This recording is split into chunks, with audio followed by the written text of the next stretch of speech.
Você está no canal Eu Estudo a Lição com o pastor Samuel Camilo. Hoje é quinta-feira, dia 7 de dezembro de 2023. E o tema que estudaremos a nossa lição será Cruzando a Linha.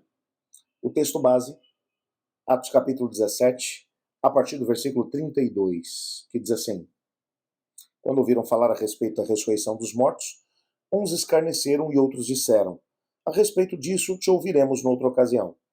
A essa altura, Paulo se retirou do meio deles. Houve, porém, alguns homens que se agregaram a ele e creram. Entre eles estava Dionísio, o Areopagita, e uma mulher chamada Damaris, e com eles outros mais. Antes de podermos nos aprofundar um pouco mais no texto, vamos orar? Obrigado, Senhor, por tua palavra. Fala conosco agora através do Espírito Santo. Pois em nome de Jesus que oramos. Amém. Quando vemos todo o trabalho que o apóstolo Paulo teve enquanto estava em Atenas, todo o trabalho pensado, você tem a oportunidade de perceber no texto narrado por Lucas que Paulo realmente se preparou como... Eu sei que em todos os lugares aonde ele ia, ele tinha um planejamento, uma estrutura, uma organização, mas parece que esse lugar, que era um lugar totalmente desafiador, talvez o mais desafiador, aonde Paulo teve a oportunidade de poder pregar, ele gastou um pouco mais do seu tempo, da sua influência, aonde ele gastou mais daquilo que era talvez até a sua oração, a busca, mas você percebe uma estratégia muito bem clara para poder chegar até essas pessoas. De maneira muito especial, na lição de ontem nós tivemos a oportunidade de mostrar os 5 passos que nós vemos dentro do trabalho que ele deu ali, ou que ele fez ali em Atenas. Qual foi o resultado disso tudo? Bem, nós sabemos que todas as pessoas têm livre-arbítrio, direito de escolha. Não existe uma única passagem na Bíblia que mencione que todas as pessoas entenderão e aceitarão a mensagem do Evangelho. Quando olhamos para a criação perfeita de Deus, mesmo no céu, 1/3 dos anjos rejeitaram a palavra de Deus. No planeta Terra, Adão e Eva, 100% da humanidade também rejeitou.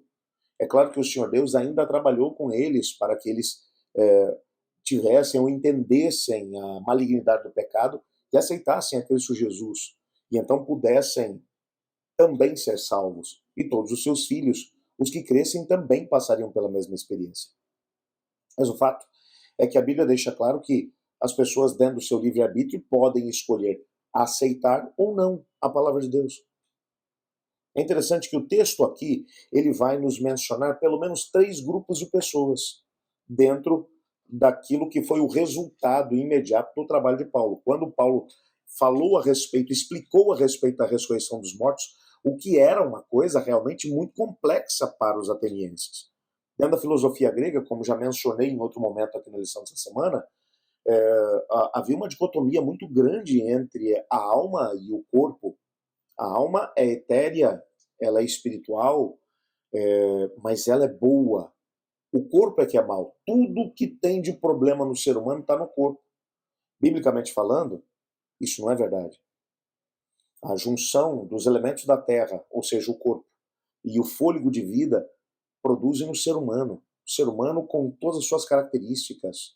O ser humano com tudo aquilo que ele é.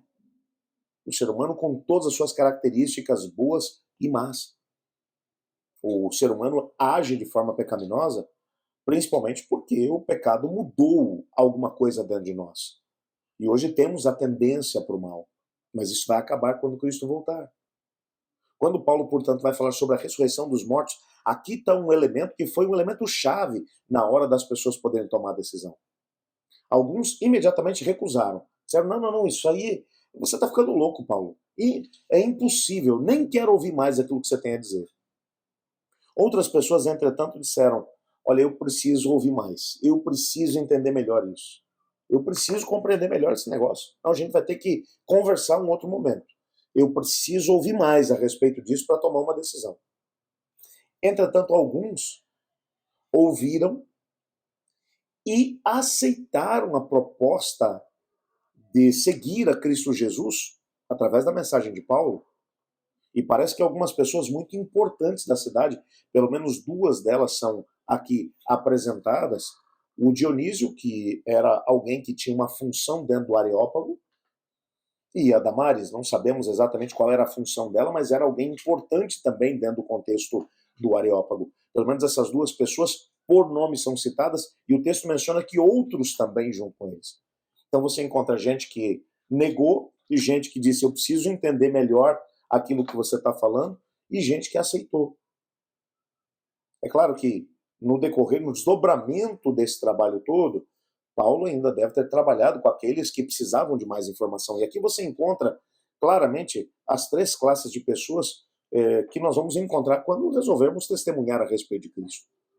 Alguns vão negar, vão dizer, não quero ter nada a ver com isso. E faz parte do processo. Nem todas as pessoas vão aceitar a mensagem de Cristo Jesus. Não foi assim na época de Paulo, não foi assim em nenhum momento da história. Tem gente que vai usar seu livre-arbítrio para dizer, não quero ter nada a ver com isso, ponto. Algumas pessoas talvez vamos ter que gastar algum tempo mais. Eu me lembro, por exemplo, de uma pessoa com quem eu estudei a Bíblia, que vinha de uma criação num contexto espírita. E você pode imaginar que para que essa pessoa pudesse compreender a questão da alma mortal ou da mortalidade da alma, eu precisei fazer pelo menos 4 estudos bem aprofundados em cima desse tema. Houve outros temas que foram muito tranquilos, mas esse especificamente foi mais complicado.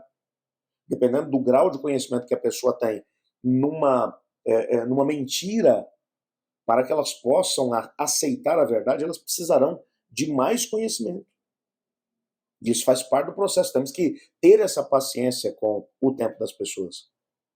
Mas outras pessoas também aceitaram. E quando a gente testemunha de Cristo, haverão pessoas que com o coração pronto vão receber a mensagem de Deus. E vão permitir que a semente do Evangelho germine no seu coração. Mas precisamos estar preparados para esses 3 tipos de pessoas. Aquilo que foi a experiência de Paulo é também a experiência daquele que, de alguma forma, também testemunha de Cristo. Devemos estar preparados para trabalhar com os 3 elementos. Mesmo aqueles que rejeitam, em algum momento mais adiante, pode ser que alguma coisa aconteça na vida dele e a semente que foi plantada no seu coração possa germinar. E ele volte e busque mais informações. Isso pode vir a acontecer. Eu já vi muito disso acontecendo no decorrer do meu ministério. E eu acredito que nós não podemos desistir das pessoas. Mas temos que estar preparados para esses 3 tipos de resposta. Vamos orar pedindo a Deus para que nos ajude a investir nas pessoas e, ao mesmo tempo, saber como lidar com as diferentes respostas que elas nos darão? Obrigado, Senhor, porque Tua palavra nos mostra que o livre-arbítrio é um grande presente vindo do Senhor. Ajuda-nos a podermos entender as respostas das pessoas e, ao mesmo tempo, trabalhar de acordo com essas mesmas respostas para que o maior número possível de pessoas possa Te aceitar. Colocamos diante do Senhor também cada pedido de oração que vai no coração de cada um dos Seus filhos, aqueles que foram enviados para a nossa comunidade. Responde de acordo com a Tua vontade, mesmo que haja necessidade de um grande milagre. Fala nisso, Senhor. Durante toda essa semana estamos orando pela Vera, lá de Vargem Grande, também por seu filho. Te peço que o Senhor possa, de uma maneira muito especial, visitá-la nessa semana e operar um grande milagre naquela família. Pois em nome de Jesus que oramos. Amém. Amanhã faremos um estudo adicional do nosso tema da semana. Vai ser muito interessante. Tem alguns textos fantásticos que foram trazidos e que vamos compartilhar juntos amanhã. Você não pode perder. Eu estudo a lição. E você?